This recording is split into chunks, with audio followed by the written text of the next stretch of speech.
I cut off my family after years of cruel jokes. The final straw was when they faked a legal notice canceling my new home purchase, filmed my breakdown, and posted it online. They escalated to harassment, vandalism, and trespassing, and I had to get a restraining order against my own siblings. I've lost my family. I don't even know where to begin with this. Maybe with the simple truth: I love my family. That's what makes this all so hard. You don't go through this kind of pain if you don't care deeply. And for a long time, I tried to hold on, to love them in spite of everything. But there comes a point when you have to ask yourself how much more you can take. How many times can you be the punchline before you just walk away? Growing up, I always felt like the odd one out in my family. I was the sensitive one, the overreactor, the one who couldn't take a joke. My parents, my brother, 30M, and my sister, 25F, thrived on teasing and sarcasm, the kind that digs just under the skin. At best, it was annoying. At worst, it was soul-crushing. And the worst part? They thought it was all hilarious. If you cried, if you got angry, if you walked away, they called it a win. I've spent most of my life trying to brush it off, to develop thicker skin, to not let it get to me. But it did. It always did. Still, I wanted a relationship with them. Even after all the little betrayals, the small cruelties masked as humor, I still hoped that someday they'd see me, not just as someone to laugh at, but as a person worth respecting. Recently, I did something huge for myself. After years of saving every penny I could, working long hours, skipping vacations and dinners out, budgeting to the cent, I bought my first home. A real, grown-up, not a starter apartment home. It wasn't fancy, but it was mine. A small house in a quiet neighborhood with creaky floors and a tiny yard that felt like a palace to me.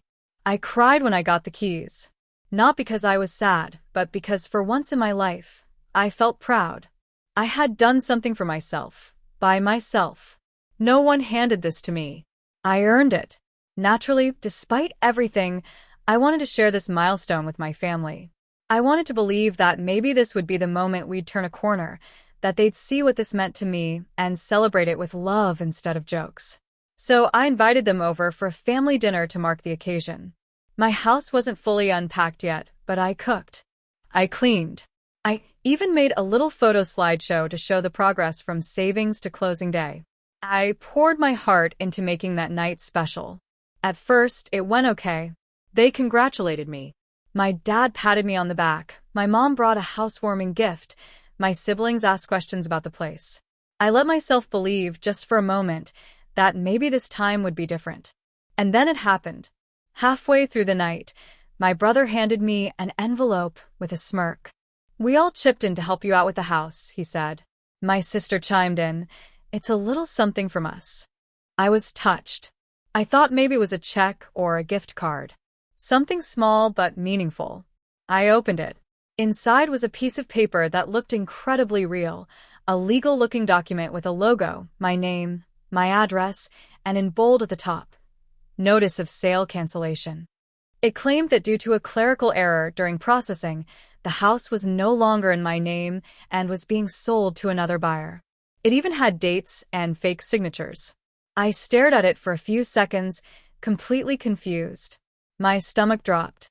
My vision blurred. I thought it was real. And then everyone burst out laughing. My brother shouted, "Gotcha." My sister had tears in her eyes from laughing so hard. They high-fived each other while I just sat there, frozen. My mom tried to smile but looked uncomfortable. My dad chuckled and muttered something about how convincing it was. I couldn't even speak. I felt like I was going to be sick. I could barely breathe. That house meant everything to me. And in a few seconds, they had taken all that joy and turned it into a cruel joke. For what? 4 likes on a social media post? Because yes, they filmed the whole thing. My brother had set up his phone ahead of time. For TikTok, he said, like that made it okay. They wanted to post my reaction. My pain. My panic. My vulnerability for views. I burst into tears. I couldn't stop. I cried harder than I had in years. And you know what they did? They laughed harder. "You're so sensitive. Come on, it was a prank. Lighten up. You really thought it was real?" That's so funny. I left. I walked out of my own house, got in my car, and drove. I didn't even have a plan, I just needed to get away. I ended up parked in a grocery store lot, sobbing into the steering wheel, wondering what the hell I had done to deserve this. A few days later, I made a decision. I cut them all off. No screaming match. No dramatic goodbye. Just silence. I stopped answering texts. I blocked them on social media. I declined calls. I didn't show up to the next family gathering. I didn't owe them another opportunity to hurt me. The messages started soon after. Guilt-tripping mostly. Family is everything. You're being dramatic. You're tearing the family apart. My mom left voicemails sobbing, telling me she missed me, begging me to come back, saying I was her daughter and she couldn't lose me. But none of them ever apologized. Not once. Not for the prank. Not for the years of belittling me. Not for making me the scapegoat of every joke. Not for making my pain entertainment. The hardest part isn't missing them, it's mourning the version of them I hoped existed. The family I wanted them to be. The people I kept trying to win over. I don't know if we'll ever speak again. I don't know if they'll ever change. But I've stopped waiting for that day. 4 days later, I had to involve the police against my own siblings. I never imagined it would come to this. After I cut ties with my family, I thought that would be it. I honestly believed, or maybe I just hoped, they'd eventually get the message. That they'd take the silence as the boundary it was meant to be. That maybe, even for just a moment, they'd sit with themselves and ask why I had to walk away. But I should have known better. The thing about people like my brother and sister is that they don't stop just because someone says enough. In fact, I think no is their favorite challenge. My silence wasn't taken as a cue to reflect or respect. It was seen as an opportunity. A new game. At first, it started with texts. You still mad? It was just a joke. Come on, it wasn't that serious. I didn't respond. Then the messages got pushier. You need to lighten up. You're acting like we burned your house down. Are you really going to ghost us over a prank? Then the unannounced visits began.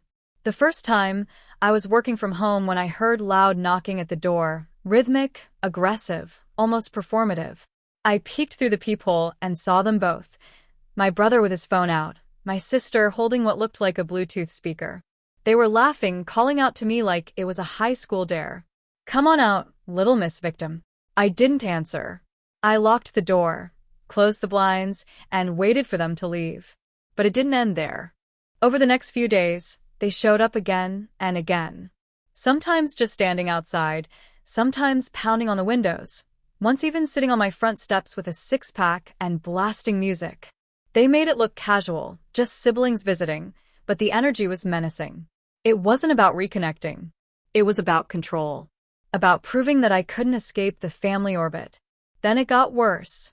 One evening, I looked out the window and saw them across the street, phones in hand, filming themselves while shouting things like, "She still can't take a joke," and "Let's see how long she can stay mad before she realizes she needs us." I could hear their laughter from inside my house. I didn't engage. I didn't yell back. I didn't step outside. But I was shaken. This wasn't just annoying, it was invasive. And scary. The final straw came 2 nights later.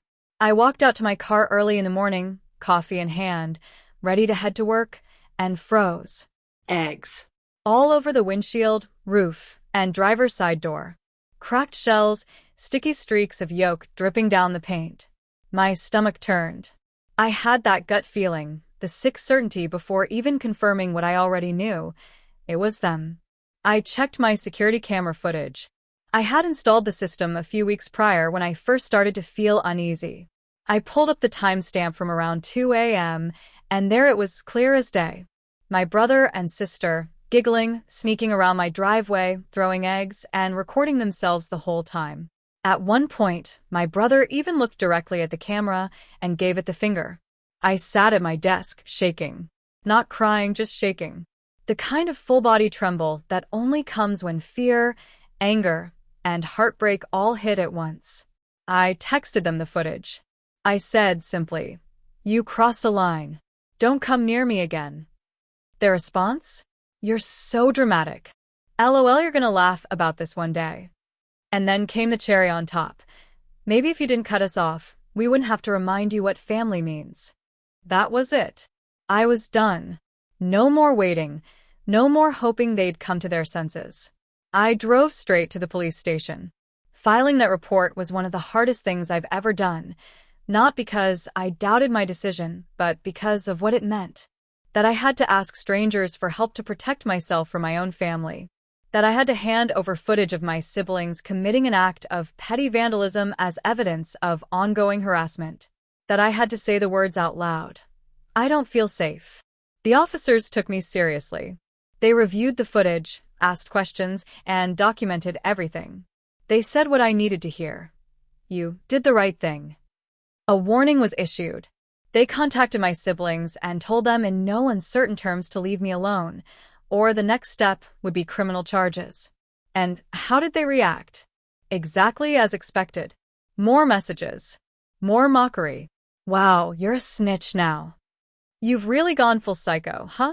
Enjoy being alone when you die. The worst part wasn't even their words. It was the reaction from some of my extended family. An aunt messaged me, saying, "I think you overreacted." They were just trying to reach out. A cousin DM'd me, "You really didn't need to go to the police." But you know what? Others reached out too. Quietly. Privately. Some sent texts saying, "I saw the video. I'm so sorry." One cousin told me, "They've always been like this, and nobody ever stood up to them." Even my mom, who I hadn't spoken to since the dinner, sent me a message. I didn't know it had gotten this bad. I'm sorry. So no, I don't feel guilty. I feel grief. For the family I never really had. For the years I spent trying to belong. But not guilt. In a strange way, I feel lighter. I'm sleeping better. I'm not jumping at every noise outside. I've been reclaiming my space, adding cozy touches to the house, repainting the living room, buying a plant I named Peace. Do I miss my family? Parts of them, sure. The good moments, the soft ones, the memories I now wonder if I imagined. But I don't miss being humiliated. I don't miss being unsafe in my own skin. I don't miss being someone else's favorite punching bag. Now. For months later, the silence in my life is something I never knew I'd crave so deeply. Even after everything I'd done to distance myself, even after filing the police report, even after being very, very clear that I didn't want any contact, my brother and sister just wouldn't stop. I kept hoping that, eventually, they'd run out of steam. That maybe, once the police got involved, they'd see this wasn't just some harmless sibling drama or a misunderstanding blown out of proportion. I wanted to believe they'd finally realize they'd gone too far and quietly disappear from my life. But instead of backing off, they doubled down. The mocking texts continued, only now they had a more hostile edge to them. Screenshots from the police warning became memes they made and sent around in the family group chat. They called it the family snitch file. They joked about printing it on a t-shirt. My sister even posted a photo of herself holding a fake mugshot sign with my name and Drama Queen written underneath, tagging me with the caption, "Still waiting for my Oscar." My extended family became a battleground. Some still tried to shame me into forgiving and forgetting, insisting I was making things harder than they needed to be. But others, quietly, privately, told me they were horrified. A few even admitted they'd been targets of my siblings' cruelty too, just not to the same degree. And then, just when I thought it couldn't escalate further, it did. One morning, I stepped outside to head to work and found my driveway covered in toilet paper. Shaving cream spelled out "Snitch Life" on my garage door. My mailbox had been tampered with again. This time, I didn't cry. I didn't even flinch. I went straight to my security cameras and pulled the footage. There they were, my brother and sister, around midnight, giggling and whispering as they vandalized my property. They weren't even trying to hide anymore. It was all a joke to them. A twisted, humiliating joke that never stopped being funny, at least not to them. But for me, that was the final straw. I took everything, the footage, the screenshots, the history of messages and past police reports, and went straight to the station. I sat in that office, calm but tired, and explained to the officer exactly what had been happening. The escalation. The refusal to listen. The blatant disregard for the warning they'd already been given. The officer didn't hesitate. "You've done everything right," he told me. "Let's get you protected." I filed for a restraining order. It was an exhausting process, emotionally, mentally. No one prepares you for what it feels like to put your own siblings' names on a legal document stating that they are a threat to your safety. But I had to remind myself that this wasn't about punishment. It was about peace. About safety. About drawing a line that they couldn't cross. When we went before the judge, I laid it all out. Every incident. Every message. Every video. I showed them the texts where they mocked me for involving the police. I showed the footage of them trespassing again. I showed the screenshots of their jokes that weren't jokes. The judge didn't even blink. They granted the restraining order on the spot. My brother and sister, who didn't even bother showing up with lawyers, laughed in the courtroom as if this was still a game. But something shifted after that. When the papers were officially served, and they realized there were real consequences now, that this wasn't just something they could meme their way out of, the harassment finally stopped. They went quiet. For the first time in what felt like forever, my phone stopped buzzing with hateful messages. No one showed up at my door. No more vandalism. No more childish threats disguised as family love. The silence was immediate, and it was blissful. My home became mine again. The sad part is that not everyone understood. Some family members still think I took things too far. My mom, who continues to pretend she's caught in the middle, told me in a voicemail, "You're really going to live the rest of your life without your siblings?" As if that's not exactly what I've been forced to do since I was a child. Live without real support. Without kindness. Without respect. But here's the truth I've finally come to accept. I don't need anyone's permission to protect my peace. I don't need their approval to take care of myself. I don't need their blessing to demand respect. I am not overreacting. I'm responding. I've started going to therapy again, not to fix what they broke, but to rebuild what they couldn't touch, my sense of self-worth. I've reconnected with old friends I lost touch with during all the drama. I even hosted my first housewarming party last month. This chapter is over now. To anyone listening this who's been made to feel like protecting themselves is too much, listen to me. It's not. You don't have to tolerate mistreatment just because it comes from people who share your blood. Love without respect is manipulation. And that, finally, is the end of the story. I won't be looking back.